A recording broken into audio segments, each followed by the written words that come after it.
En Hollywood de los años 30, había una acusación más aterradora que incompetencia y más peligrosa que alcoholismo. Esta acusación se disfrazaba de una frase inocente en el periódico.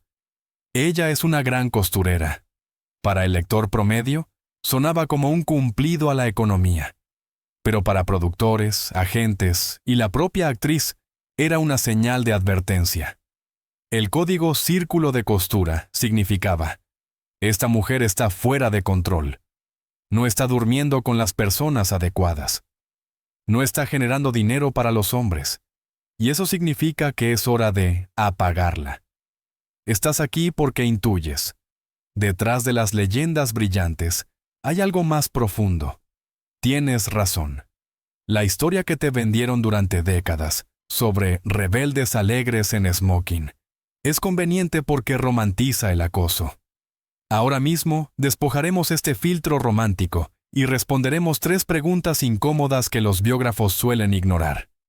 ¿Qué se escondía realmente detrás de la palabra clave costurera? ¿Quién movía los hilos?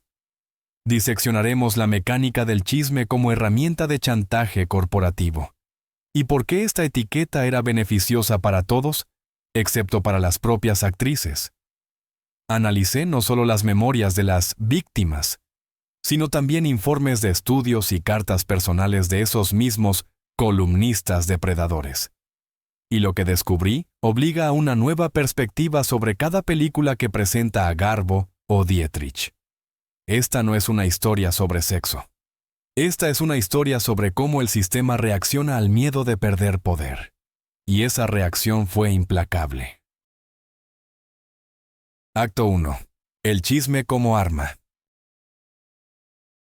Para entender cómo funcionaba el círculo de costura, primero debes captar la atmósfera de Hollywood en los años 30.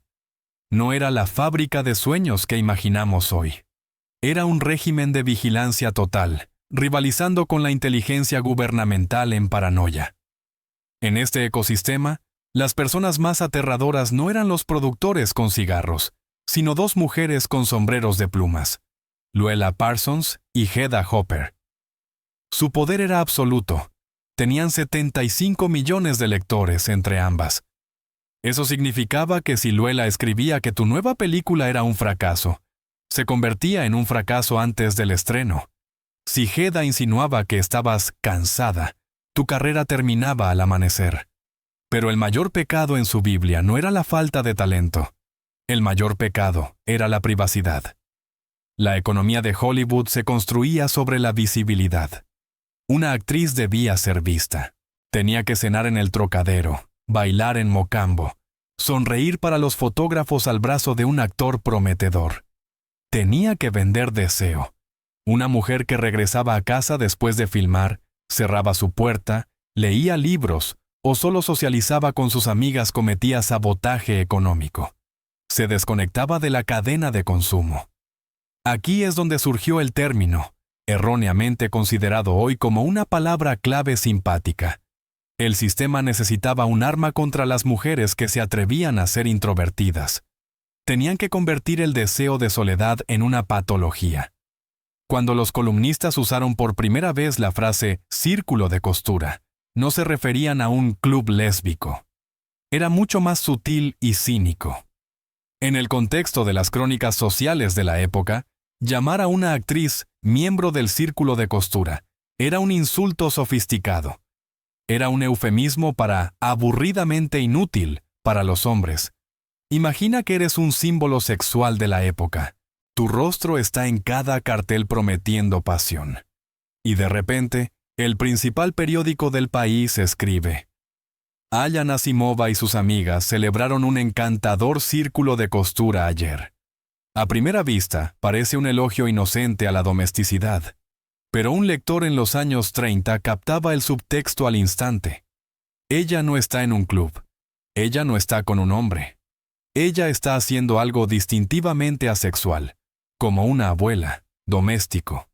Era una forma de castrar la imagen de la estrella. Coser se convirtió en sinónimo de optar por salir del juego social. Era una etiqueta para quienes dejaban de ser mercancías. Hedda Hopper manejaba esta táctica magistralmente. Tomó la actividad más conservadora y tradicionalmente femenina, el trabajo de aguja, y la convirtió en una acusación de inadecuación social. Si estabas cosiendo, algo estaba mal contigo. ¿Por qué no coqueteas? ¿Por qué no causas un escándalo? ¿Por qué estás encerrada en tu mansión con otras mujeres? Gradualmente, el significado comenzó a mutar.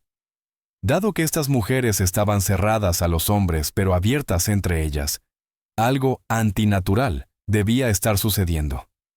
Así, el término que una vez significó aburrida hogareña se transformó en pervertida sospechosa. Pero la raíz no era la orientación sexual, era la incomodidad. Una mujer que controlaba su tiempo y no buscaba aprobación masculina aterrorizaba al sistema. El mecanismo de castigo a través del círculo de costura operaba como una trampa perfecta. Supón que eres Greta Garbo o Marlene Dietrich. Estás cansada de la atención implacable. Quieres pasar una noche en silencio o con un amigo cercano, discutiendo arte, no chismes. Te quedas en casa. Al día siguiente, sale una columna. Parsons escribe algo como: mientras todo Hollywood estaba en el estreno, la señorita Dietrich, una vez más, prefirió su círculo reducido. Dicen que cosen excelentemente. En ese momento, suenan las alarmas para los jefes de estudio, MGM o Paramount. Su lógica es simple. Si la prensa escribe que está cosiendo, implica que es fría o extraña. Si el público cree que es extraña, dejarán de desearla. Si dejan de desearla, las cifras de taquilla caerán. El estudio llama a la actriz. No dicen, deja de dormir con mujeres. Dicen, te ves demasiado aislada. Necesitas darle sabor a esta imagen de costura. Y aquí la trampa se cierra. Para refutar los rumores del círculo de costura, la actriz es empujada a citas. Pretendientes son impuestos sobre ella. Se organizan cenas montadas. La etiqueta de costurera se usaba como un látigo para llevar de regreso a la incómoda mujer independiente al redil de la publicidad heteronormativa. Era chantaje. O interpretas el papel de la muñeca accesible en público, o te marcaremos como una aburrida solterona con tendencias sospechosas. Hedda y Luella sabían exactamente lo que hacían. Usaban este término para destruir las reputaciones de quienes se consideraban por encima de la feria de vanidades de Hollywood. Era la venganza de la mediocridad contra el talento. Las mujeres que creaban sus comunidades cerradas, ya fuera por sexo, amistad o discusiones intelectuales, formaban un centro alternativo de poder. Y Hollywood no podía tolerar la competencia. Así que, cuando escuchas el término círculo de costura, hoy, no imagines reuniones acogedoras. Imagina una sala de interrogatorios, donde la luz de la lámpara se dirige justo a tu cara, y el investigador pregunta, ¿por qué no sonreías a los hombres anoche? Pero incluso este control total palidece en comparación con lo que realmente estaba en juego. Porque detrás del miedo al comportamiento extraño, se escondía un miedo mucho más pragmático. Los estudios no temían lo que estas mujeres hacían en la cama.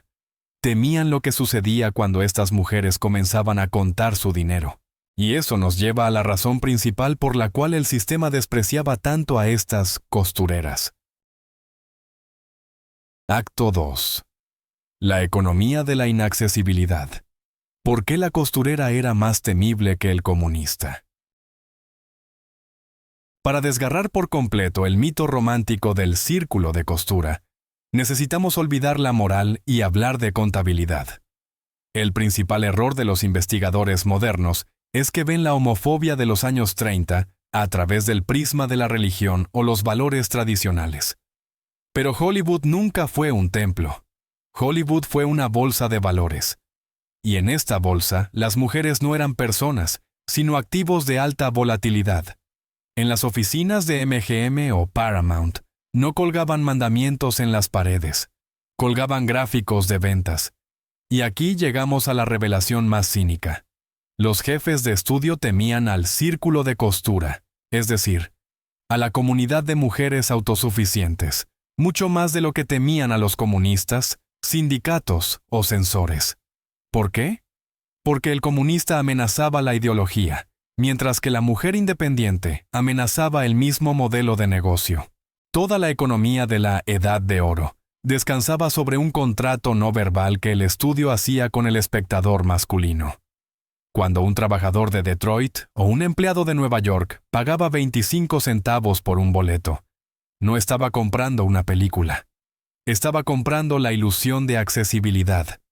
La diosa de la pantalla podía ser distante, podía ser compleja, pero el subtexto siempre tenía que leer. Bajo las circunstancias adecuadas, podría ser tuya. Este potencial sexual era el combustible sobre el cual operaba toda la máquina. Un hombre tenía que creer que la mujer en pantalla lo necesitaba, por su protección, por su dinero o por su amor.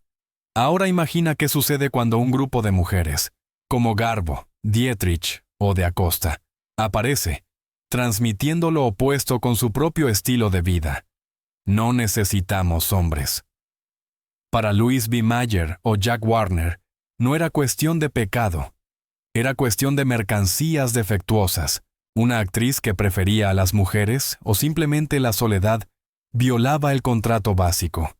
Se convertía en sexualmente ilíquida. Si el espectador leía subconscientemente que esta mujer era parte de un círculo de costura cerrado, donde los hombres no tenían lugar, su fantasía se estrellaba contra una pared de concreto. No podía proyectar sus deseos sobre ella. Se volvía inconveniente, no porque besara a chicas, sino porque no se vendía a los hombres. Por eso afirmo, no había miedo al lesbianismo en Hollywood. Había miedo a la independencia económica. Greta Garbo y Marlene Dietrich eran una pesadilla absoluta para el sistema porque golpeaban dos puntos de dolor simultáneamente. Autonomía emocional. No les importaba la aprobación masculina. Autonomía financiera. Eran tan ricas e inteligentes que los estudios no podían chantajearlas con el hambre. Esto fue un fallo sin precedentes en la matriz. La palanca tradicional, duerme conmigo o no conseguirás el papel, no funcionaba con mujeres que podían comprar su propio estudio.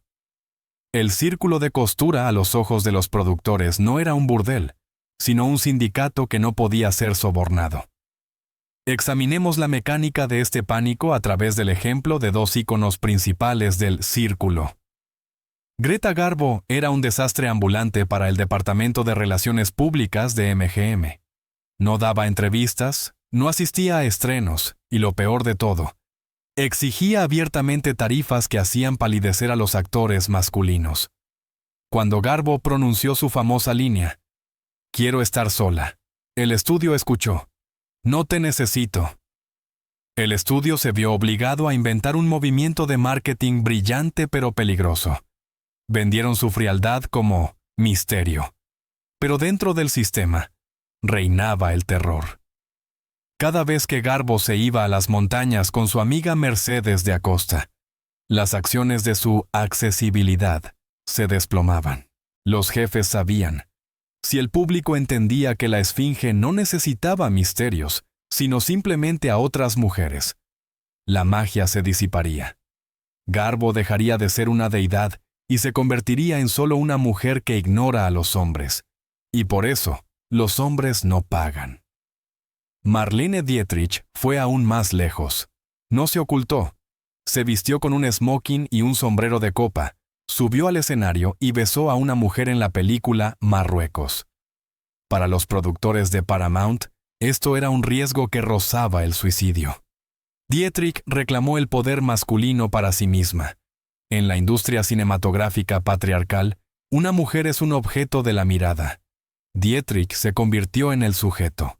Al usar pantalones, declaró simbólicamente, «Yo decido a quién mirar». Esto disminuyó su valor como clásica heroína romántica.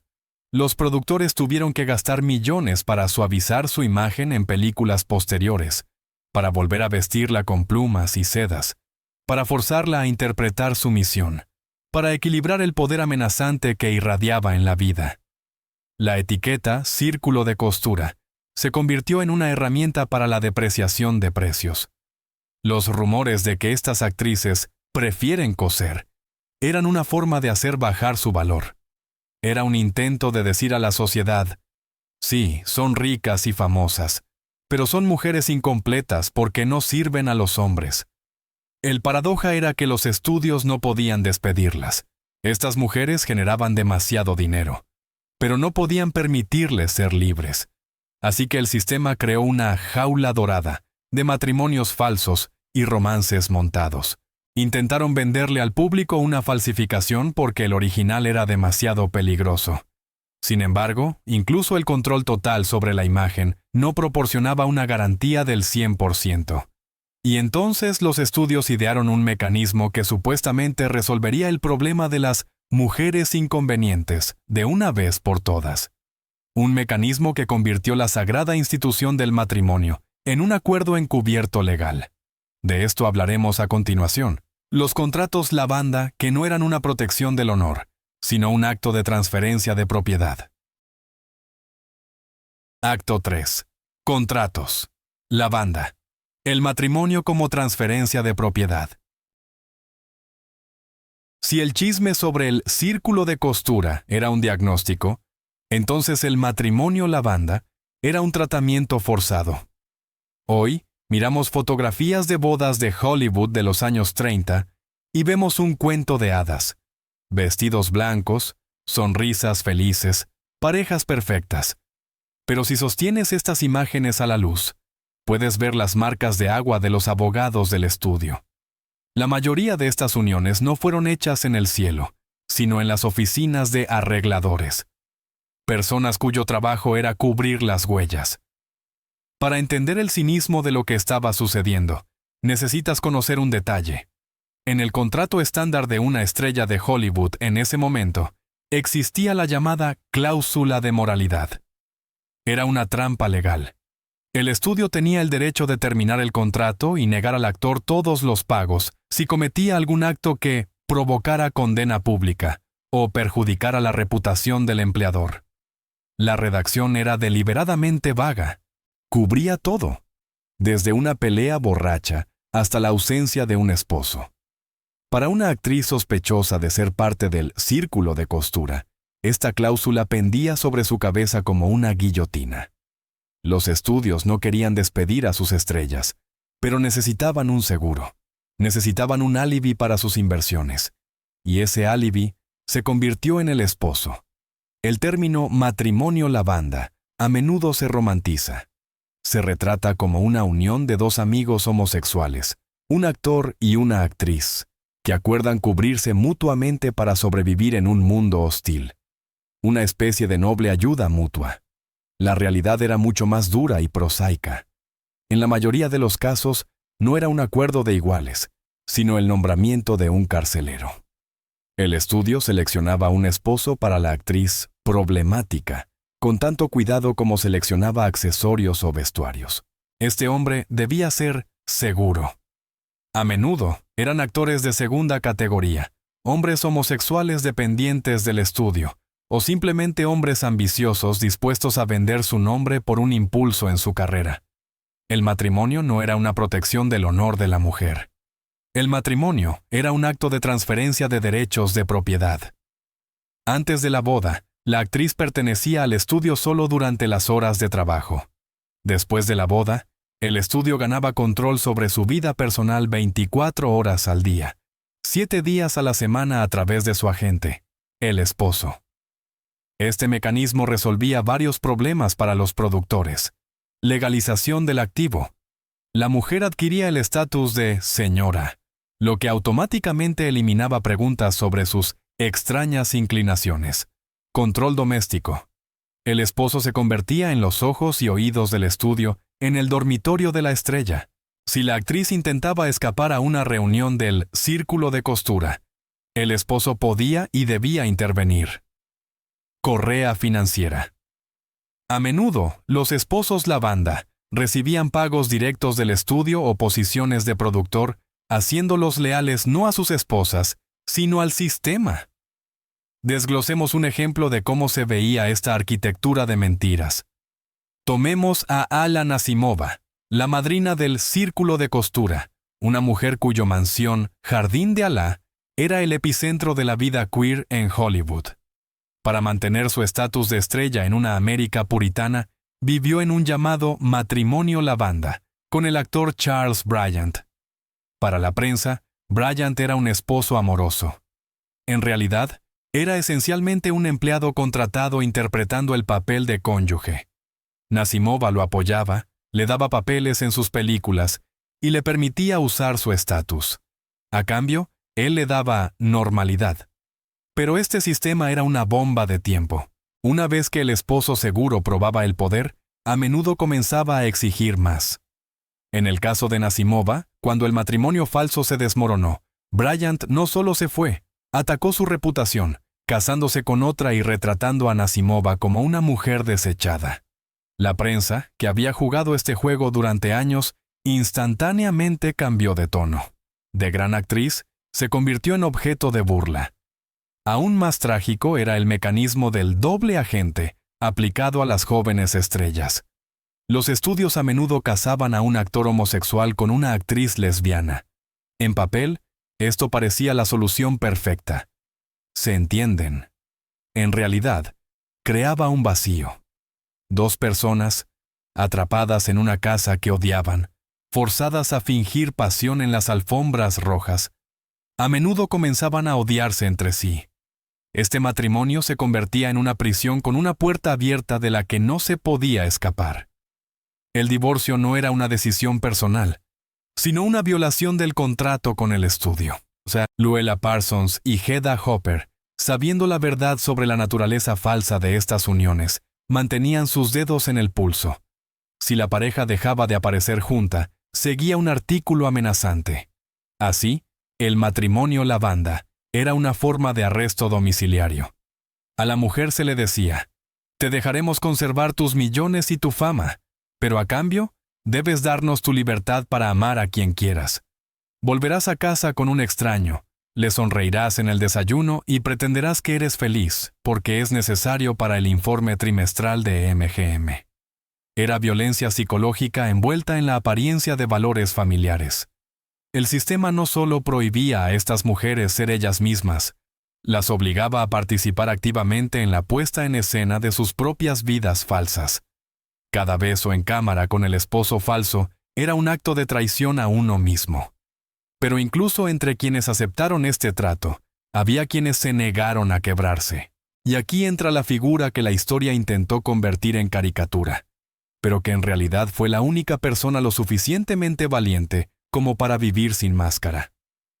Mercedes de Acosta, una mujer acusada de todos los pecados de Hollywood. Acto 4.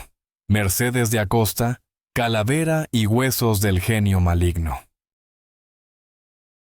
Cuando hablamos del círculo de costura, un nombre inevitablemente surge: Mercedes de Acosta. Se la retrata como la reina de las lesbianas, el genio maligno, una manipuladora que sedujo a actrices inocentes y destruyó sus carreras. Es conveniente. Permite que todos los demás, los estudios, los columnistas, incluso las propias actrices, se laven las manos de responsabilidad. Si hay una persona mala, entonces el resto actuó con buenas intenciones, protegiendo a los inocentes de su influencia maligna. Pero este es un caso clásico de chivo expiatorio. Mercedes de Acosta se convirtió en el blanco perfecto porque era todo lo que aterrorizaba al sistema de Hollywood. Abierta, independiente, rica, talentosa y, lo más importante, una mujer que se negaba a seguir las reglas. Su crimen no fue ser un genio maligno, sino ser un testigo incómodo que vivía según sus propias reglas. Mercedes de Acosta no solo formaba parte de la comunidad queer de Hollywood, era su encarnación, su musa y su heraldo más ruidoso. Era poeta, guionista y, lo más importante, una persona que mostraba abiertamente su sexualidad e independencia. Eso es lo que la hacía tan peligrosa para el sistema. Apertura en un mundo cerrado. Mientras la mayoría de las estrellas tenían que ocultar sus relaciones, Mercedes vivía de manera diferente. Sus romances con actrices, Greta Garbo, Eva Vanga, Anna May Wong, Eran bien conocidos. No se avergonzaba de ellos. Además, usaba pantalones, fumaba cigarrillos y decía lo que pensaba. Esto no era solo una desviación de las normas, era una declaración de guerra directa al establecimiento. Independencia de la máquina de los estudios. De Acosta provenía de una familia cubana adinerada. No necesitaba el dinero de los estudios. Podía permitirse vivir como quería y amar a quien quería. Esto la hacía inmune a las amenazas habituales. Despidos, perder un papel, condena pública, aunque intentaron condenarla. Cuando no necesitas el sistema, te conviertes en una amenaza existencial para él, creando una alternativa. Su mansión, el Jardín de Alá, no era solo un hogar, sino un lugar de encuentro. Era donde se reunían aquellos que no encajaban en la matriz de Hollywood. Actrices, artistas, escritores, gays y lesbianas abiertos. Era una especie de contra-Hollywood, un espacio donde las personas podían ser ellas mismas, sin máscaras.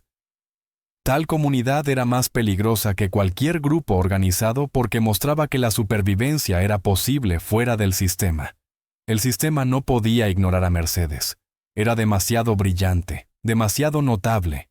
Y entonces aplicaron el viejo método probado: desacreditar.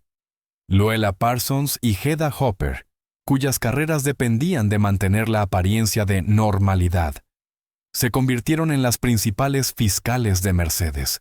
No podían acusarla directamente del círculo de costura, porque Mercedes misma era un símbolo de alejarse del papel de costura. En su lugar, la demonizaron como una seductora, una rompehogares, una fuerza oscura que atraía a actrices inocentes a su círculo. Nota el tono. Seductora. Esta palabra implica que las actrices eran víctimas pasivas. No podían tomar decisiones por sí mismas. Eran impulsadas por instintos básicos. Rompehogares. Esto implicaba que ella luchaba contra el matrimonio normal, contra la cobertura lavanda. En otras palabras, estaba interrumpiendo las maquinaciones de los estudios. Genio maligno o fuerza oscura. Esto es mitologización. En lugar de reconocer que las actrices elegían su compañía conscientemente, las convirtieron en marionetas manipuladas. Mercedes de Acosta se convirtió en el chivo expiatorio porque permitió al público ver lo que el sistema desesperadamente quería ocultar: que las actrices no eran solo juguetes pasivos de productores masculinos, que tenían sus propios deseos, sus propias preferencias y sus propias comunidades, que el amor y la atracción entre mujeres no son una patología, sino una realidad. Mercedes misma, siendo una persona honesta, no intentó negar sus relaciones. Escribió cartas, habló abiertamente con sus seres queridos. Sus memorias, "Aquí yace mi corazón", son un testimonio directo de su vida, su amor por Garbo y otros. Pero estos testimonios eran inconvenientes. Destruyeron la ilusión. Cuando Greta Garbo, bajo presión del estudio, se vio obligada a terminar su relación con Mercedes, no fue una elección personal de la actriz, sino una directiva corporativa. El sistema utilizó el miedo a la cláusula de moralidad para separar a personas que se amaban. Pero incluso después de eso, los rumores sobre Mercedes continuaron circulando, porque seguía siendo un recordatorio viviente de que otra vida era posible. De Acosta se convirtió en un símbolo de resistencia porque se negó a jugar el juego de esconderse y dominar. Usaba pantalones no solo como una elección de moda, sino como una declaración de su libertad. No buscaba un matrimonio lavanda como protección. Prefería la honestidad, incluso si esa honestidad la convertía en una paria a los ojos de una sociedad controlada por los estudios. La historia de Mercedes de Acosta es una tragedia. Una tragedia de una mujer que era demasiado libre para un mundo que exigía su sumisión. Pero fue esta inconveniencia la que la convirtió en una leyenda. Se convirtió en ese fantasma en la máquina, recordando constantemente a los estudios que no podían controlar todo. Su malicia era simplemente la luz que brillaba demasiado en los oscuros rincones del sistema. Por eso intentaron distorsionar su imagen. Porque si reconocían que Mercedes de Acosta no era un genio maligno, sino un símbolo de libertad, tendrían que admitir que otras mujeres, Garbo, Dietrich y docenas de otras, también buscaban esa libertad. Y eso sería una admisión de derrota. Pero el sistema no era todopoderoso. Incluso los métodos de control más duros tenían sus límites. Y a veces, a pesar de todos los esfuerzos, las mujeres inconvenientes encontraban resquicios. Y aquí es donde nos acercamos al lado paradójico de la historia. Cómo, a pesar de toda la represión, algunas de estas mujeres aún lograron sobrevivir e incluso prosperar. Y más importante aún, cómo hoy a menudo malinterpretamos su supervivencia, romantizando la misma jaula. Acto 5. La paradoja del sobreviviente, el cementerio detrás de cámaras. Cuando discutimos el círculo de costura hoy, cometemos un error lógico clásico, la falacia del sobreviviente. Miramos a Greta Garbo, Marlene Dietrich, Joan Crawford o Katharine Hepburn y pensamos, vaya, estas mujeres rompieron el sistema. Vivieron como quisieron, amaron a mujeres y se mantuvieron en la cima. Esta conclusión no solo es errónea, es peligrosa. Crea la ilusión de que el talento y el carisma podrían derrotar a la homofobia y al control corporativo. Pero la verdad es que recordamos estos nombres no porque el sistema fue amable con ellas, sino porque eran demasiado rentables para destruir. El resto, cientos de talentosas actrices, guionistas y directoras que eran solo un poco menos taquilleras, pero igualmente incómodas. La historia simplemente las borró. Hollywood en los años 30 era como un campo de batalla. Vemos a los generales regresar con medallas, pero no vemos a la infantería tendida en las trincheras. ¿Por qué se permitió que Garbo siguiera siendo un ícono, mientras que otras fueron expulsadas por menos? La respuesta radica únicamente en el ámbito de las matemáticas cínicas. En Hollywood, había una ley no escrita. Tu vida personal puede ser tan desviada como tu taquilla sea grande. Greta Garbo trajo millones a MGM. Era la principal exportación del estudio. Despedirla por rumores de relaciones lésbicas habría sido como dispararse en el pie para Mayer. Así que el estudio gastó enormes recursos creando una cúpula protectora a su alrededor. Le perdonaron los pantalones, la negativa al matrimonio y las amistades con lesbianas abiertas, porque cada dólar gastado en ocultar su orientación regresaba $10 en ganancias. Esto no era tolerancia, esto era proteger inversiones. Pero esta inmunidad duró solo hasta que las ganancias superaron los riesgos reputacionales. Una vez que una actriz tropezaba, envejecía o sus películas dejaban de llenar los cines, la cúpula protectora se apagaba instantáneamente. En ese momento, el círculo de costura dejó de ser una peculiaridad encantadora de una estrella y se convirtió en una razón oficial para el despido bajo el artículo de depravación moral. La tragedia del círculo de costura no son las historias de éxito de Garbo y Dietrich. Son las historias de aquellos que hemos olvidado. El sistema los destruyó en silencio, sin juicios ruidosos.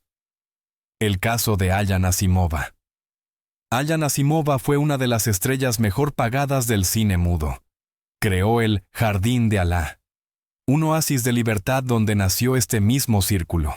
Pero tan pronto como su taquilla comenzó a caer, en parte debido a la edad, en parte debido a una era cambiante, los estudios recordaron instantáneamente su reputación cuestionable.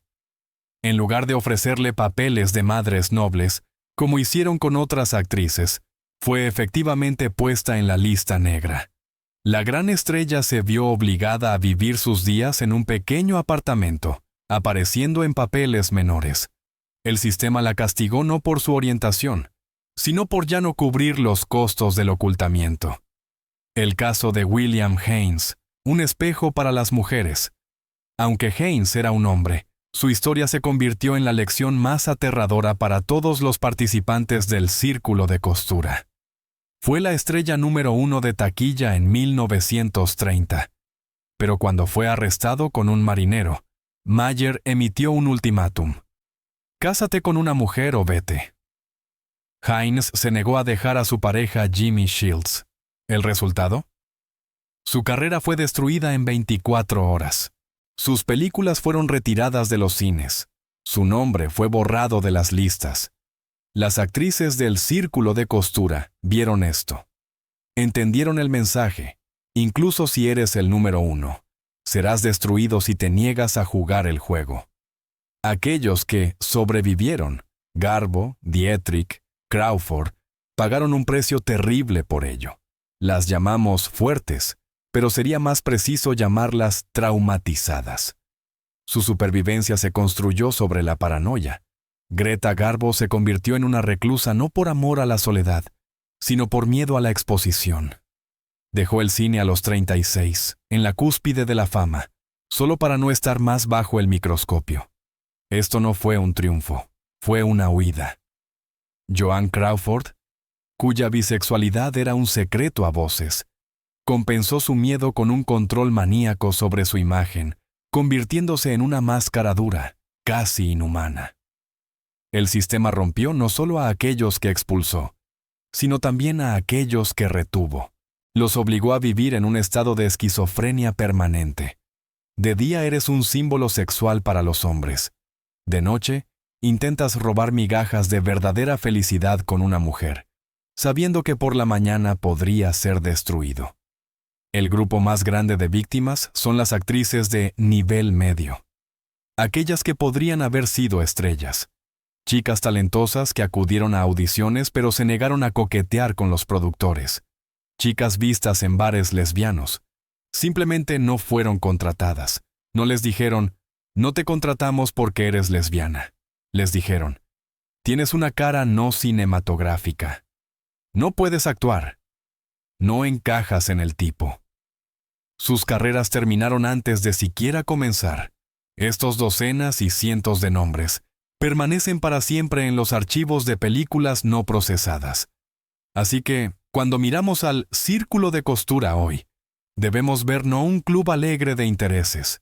Debemos ver un grupo de sobrevivientes de un naufragio, aferrándose a los restos de sus contratos mientras sus amigos se ahogan en las heladas aguas del olvido. La supervivencia de Garbo y Dietrich no es prueba de la tolerancia de Hollywood. Es prueba de que el capitalismo está dispuesto a cerrar los ojos a cualquier cosa mientras las cajas registradoras suenen. Pero una vez que el sonido se apaga, las máscaras caen y comienza el ajuste de cuentas. Y esto nos lleva al acorde final de nuestra historia. A cómo vemos estos eventos hoy y por qué nuestro intento moderno de heroizar el pasado a veces perjudica la verdad. Acto 6. Romanticización moderna. Heroísmo o supervivencia. Vivimos en una era de optimismo retrospectivo. Hoy, cuando miramos hacia atrás a la edad de oro de Hollywood, lo hacemos a través de filtros de Instagram y estéticas de Pinterest. Vemos fotos en blanco y negro de Marlene Dietrich en un smoking, Greta Garbo con un cigarrillo, Katharine Hepburn en pantalones anchos, y exclamamos, ¡qué íconos! ¡Qué estilo! ¡Qué valentía! Hemos convertido el término círculo de costura en una especie de marca vintage. En la cultura pop moderna, suena como el nombre de un club exclusivo de élite donde mujeres fuertes bebían champán y se reían del patriarcado. Compramos camisetas con sus retratos, nombramos bares en su honor y tejemos leyendas sobre su rebeldía. Pero aquí yace un error fundamental que distorsiona la esencia misma de su experiencia. Confundimos estilo con armadura. Confundimos supervivencia con heroísmo. Esta romanticización es peligrosa. Cuando decimos, eran reinas que hacían lo que querían, devaluamos el horror diario y pegajoso en el que vivían. Borramos el contexto de la violencia, convirtiendo la tragedia de la opresión en un mood board de moda. Seamos honestos, el círculo de costura nunca fue un lugar de poder en el sentido que le atribuimos hoy. Fue un lugar de refugio. La diferencia es colosal. Un lugar de poder es donde llegas a planear la dominación mundial. Un refugio Es donde te arrastras a lamer tus heridas mientras la bomba estalla afuera. Cuando estas mujeres se reunían en la casa de George Cukor o Alan Asimova, no era una fiesta de sexo en la ciudad. Era un encuentro de personas en la clandestinidad. Era, en esencia, un grupo de apoyo para quienes vivían con un arma en la cabeza. Estaban unidas no solo por un amor hacia las mujeres o el arte. Estaban unidas por un trauma compartido. La necesidad de mentir a todos fuera de esa habitación. Hoy admiramos la mística de Greta Garbo. La llamamos una marca personal. Pero si despojamos el toque romántico, vemos un cuadro clínico de ansiedad social severa y paranoia. Garbo no jugaba a ser misteriosa. Se escondía. Era una persona acorralada por un sistema que exigía que fuera alguien que no era. Su famosa reclusión en años posteriores no es la excentricidad de una diva. Es el comportamiento de una persona que ha salido de una prisión de máxima seguridad y ya no puede ver a los guardias.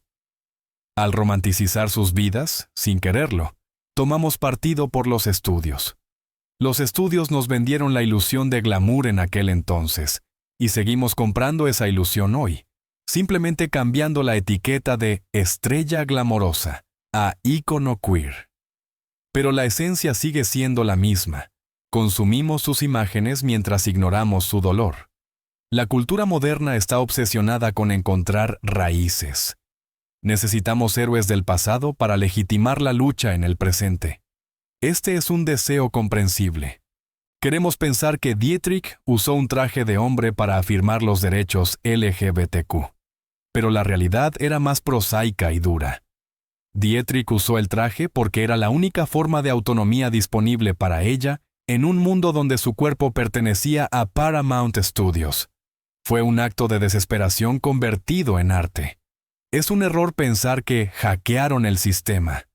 No, el sistema era demasiado poderoso. Simplemente encontraron una forma de respirar a través de una pajilla bajo el agua. Al atribuirles activismo político intencional, cometemos el error del anacronismo. No lucharon por derechos. Lucharon por el derecho a no volverse locas. La mayoría de los miembros del círculo estaban profundamente traumatizados por la necesidad de vivir una vida doble. Alcoholismo, depresión, una interminable serie de matrimonios y divorcios simulados no son signos de una divertida vida bohemia. Son síntomas de estrés crónico. Mira cómo usamos el término círculo de costura hoy. Lo decimos con orgullo o curiosidad. Pero originalmente era una jerga creada para humillar. Es como si tomáramos un número de prisión y lo convirtiéramos en un estampado de moda, olvidando que este número significaba la pérdida de libertad. Estas mujeres no se llamaban a sí mismas un círculo de costura. Esa etiqueta fue impuesta por quienes querían controlarlas. Cuando la usamos hoy sin comillas y reflexión crítica, irónicamente seguimos utilizando el lenguaje del opresor. ¿Por qué es tan importante desmantelar esta romanticización? Porque al reconocer la verdad, mostraremos a estas mujeres un respeto real, no brillante. Respetar a Garbo, Dietrich, de Acosta y otras significa reconocer que fueron víctimas de una máquina monstruosa que trituraba destinos humanos por lucro. Y el hecho de que lograron mantener su cordura y crear gran arte bajo estas condiciones. Esa es su verdadera hazaña. Su heroísmo no estaba en divertirse en un club secreto. Su heroísmo estaba en levantarse cada mañana, ponerse una máscara que odiaban, ir a un set donde eran despreciadas por su esencia, y representar amor por hombres de tal manera que el mundo lloraba. Fue un acto de resistencia. El círculo de costura era una jaula dorada. Sí, las barras eran de oro puro, y los comederos estaban llenos de caviar. Pero los pájaros dentro no cantaban de libertad. Cantaban para sobrevivir. Y si escuchamos más de cerca, a través del crepitar de viejas bobinas de película y el brillo de lentejuelas, no oiremos un himno de victoria, sino un susurro silencioso y tenso de personas que solo querían ser ellas mismas, pero nacieron demasiado pronto. Así que, al cerrar este capítulo de la historia de Hollywood, debemos recordar: la realidad siempre es más compleja que el mito, y a veces, la prisión más aterradora es aquella que todos envidian: el precio de la máscara de terciopelo. Así que, hemos despojado el maquillaje de una de las leyendas más bellas de Hollywood. Lo que comenzó como una historia sobre un club secreto de lesbianas resultó ser una historia de control corporativo total. Vimos que el término círculo de costura no era un código juguetón, sino una marca de ineptitud financiera. Los estudios temían no al pecado, sino a la pérdida de valor de mercado de sus activos. Y los matrimonios más glamorosos en la alfombra roja eran transacciones legales para la transferencia de derechos humanos. Greta Garbo, Marlene Dietrich y Mercedes de Acosta no eran solo íconos de estilo. Eran partisanas en una guerra donde el enemigo poseía todo: periódicos, policía, sus hogares e incluso sus nombres. La realidad superó las expectativas, pero no era de cuento de hadas, era sobria. Sus trajes de pantalón no eran una declaración de moda, sino la única armadura disponible. Su silencio no era un misterio, sino un grito de ayuda que nadie quería escuchar porque la audiencia estaba demasiado ocupada comiendo palomitas. La próxima vez que veas una foto en blanco y negro de una diva de los años 30 mirando a lo lejos con frialdad, sabe esto: no está mirando hacia la eternidad. Está mirando la jaula de la que logró escapar solo a medias. Y esto nos lleva a la pregunta principal: si los estudios estaban dispuestos a hacer cualquier cosa para ocultar la orientación de sus estrellas, ¿qué más estaban dispuestos a hacer para proteger sus millones? Hemos diseccionado a las víctimas de este sistema, pero cada víctima tiene un torturador. Y en Hollywood, no eran solo los productores. Todo lo que aprendiste hoy sobre el círculo de costura y los matrimonios lavanda sería imposible sin un escuadrón especial de personas cuyos nombres nunca aparecieron en los créditos. Eran los fixers, personas que eliminaban problemas físicamente. En este momento, hay un enorme vacío en tu mente. Sabes por qué las actrices permanecieron en silencio, pero no sabes quién las hizo callar cuando los contratos dejaron de funcionar. Si piensas que un matrimonio simulado es sucio, no has visto nada aún. Estoy preparando un exposé sobre los limpiadores de Hollywood, el departamento de seguridad en la sombra de MGM, que no se ocupaba de relaciones públicas, sino de secuestros, sobornos a la policía y encubrimiento de crímenes reales. Sin entender su trabajo, la historia del círculo de costura permanece incompleta. Suscríbete al canal para no perderte este relato.